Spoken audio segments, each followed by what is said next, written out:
飞机和汽车，一个在天上飞，一个在地上跑，看似天壤之别啊，但是它们两个的很多原理以及研制过程又很接近，经常互相借鉴啊。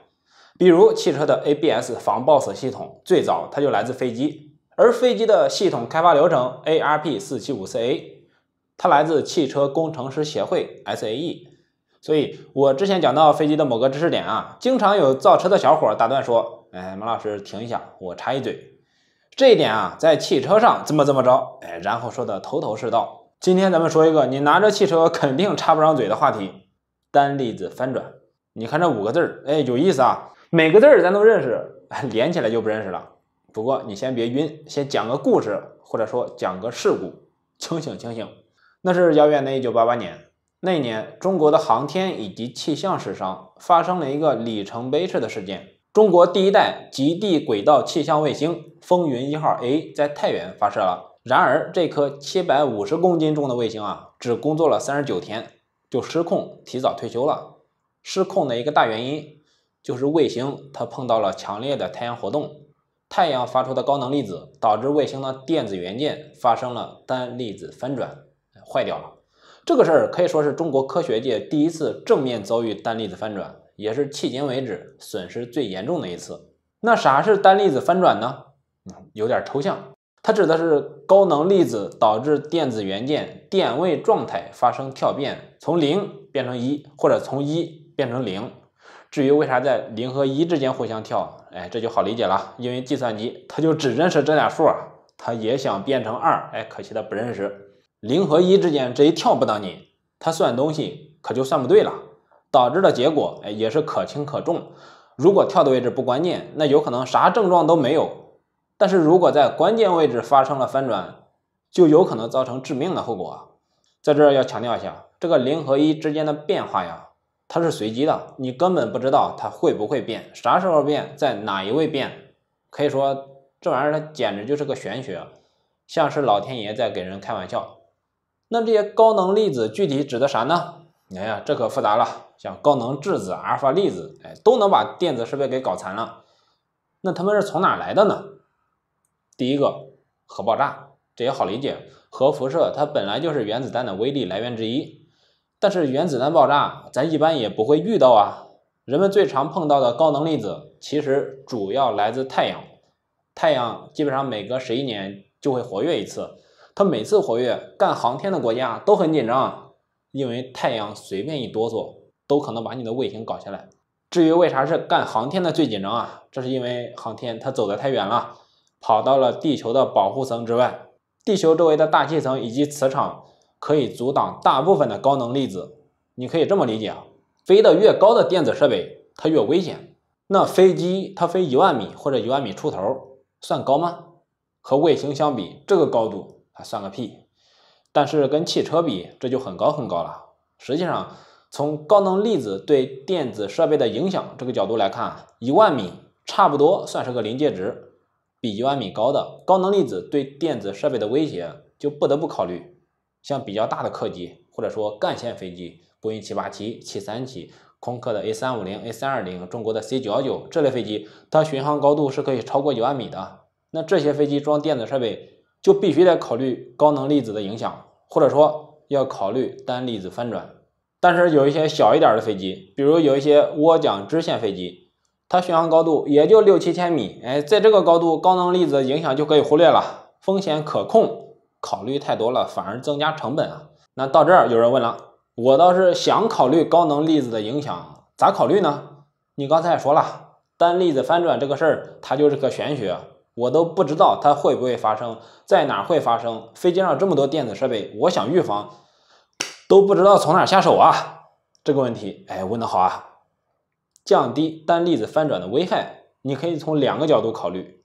第一个，你别让单粒子翻转这件事发生。第二个，你保证发生单粒子翻转之后它不会造成严重的后果。这2件事你只要能做到一个，是不是就 OK 了？有道理吧？先说第一个，那怎么才能不让它发生呢？最简单的办法，这事儿不是发生在电子设备上吗？那咱把所有的电子设备都给拆下来不就行了吗？当年莱特兄弟的纯机械的飞机它不也能飞起来吗？哎呀，话是这么说，但是咱不能因噎废食啊，不然造飞机这件事儿，它不就成为行为艺术了吗？那既然太高级的电子设备可能发生单粒子翻转，用纯机械的吧，又怕人家笑话。那要不各退一步，咱用不太高级的电子设备行不行？还真行。说到电子设备，就离不开半导体，像 CPU 了、内存条了。而评价半导体是不是先进，常用的一个指标就是制程。比如现在手机的旗舰处理器制程工艺已经是5纳米了。说到这儿插一嘴，现在这个5纳米的骁龙888处理器啊，是真的垃圾啊，太烫了。这夏天天也热了，那玩手机哗哗出汗呢，不知道还以为肾不行出虚汗呢。这个半导体，咱也不懂，但是查资料能看到，半导体制程越小，它电位跳转的阈值就越低，在高能粒子的轰击下，就越容易发生电位跳转。所以卫星以及飞得很高的飞机，它用的电子设备啊，普遍都不咋地。什么5纳米、8纳米，什么骁龙865、骁龙888，根本不敢碰。用的都是些大几十甚至上百纳米的低端货，性能虽然差点意思，但是算得慢它总比算错好呀。可是有个老板说了，我想买个飞机，啥都不要，就想在飞机上打个游戏，玩个撸啊撸，吃个鸡。这处理器太低端就不行了呀，带不动。那还有没有什么办法呢？有，只要钱给够，有的是办法。就比如前面咱们说到啊，保证发生单粒子翻转之后也不会造成严重后果，甚至都让你感觉不到。咋做呢？这就要拿出飞机设计的祖传手艺了，冗余备份。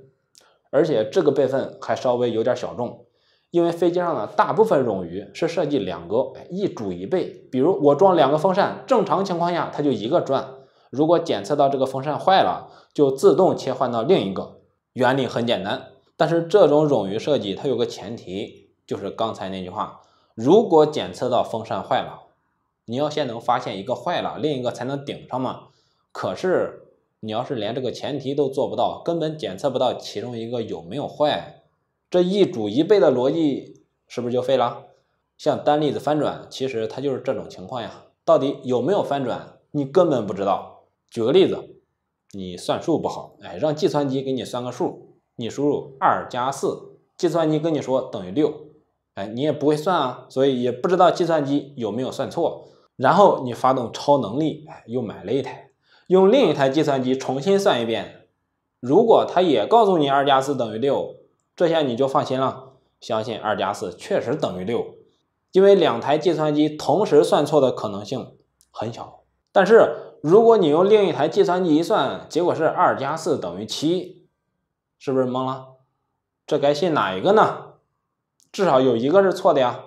然后你再次发动超能力，又买了一台，第3台计算机告诉你2加4等于6，所以你得出结论，第2台计算机它算错了。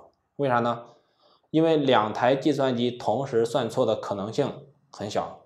于是为了应付来自宇宙深处的恶作剧，现在卫星以及飞机上的重要电子设备很多都装了3套，3个 CPU， 你一块给我算，算出来结果咱投票，3选2或者3选3。但是你要问了，马老师啊，你说有没有一种可能，就是在高能粒子的轰击下，这3个 CPU 其中2个都发生了单粒子翻转，都算错了，而且恰好这2个错误结果还一样呀？这样投票得到的结果，它不就是把正确的给淘汰了吗？这个问题理论上来说还真有可能。那咋解决呢？没办法，老天爷想带走你，谁都拦不住，身份证含嘴里吧。到这儿，关于单粒子翻转差不多就介绍完了。这个事儿确实是越想越有意思。想到老祖宗那句话叫无欲则刚。这些先进的电子设备看着很厉害，但是也很脆弱在追求性能的同时，也暴露了自己的软肋。这些太空深处的高能粒子不远万里来到地球，对人类可能带来翻江倒海的影响，但是对于宇宙来说，这仅仅是一阵风，可能是太阳的一个咳嗽，也可能是某个不知名的星球轻轻的放了一个屁。想起来小说《三体》里面的情景，三体人仅仅用一颗微不足道的质子，就可以彻底锁死人类科技。对于未知的世界啊，还是要保持时刻的敬畏，毕竟毁灭你与你何干？我是马卡耶夫，咱下期见。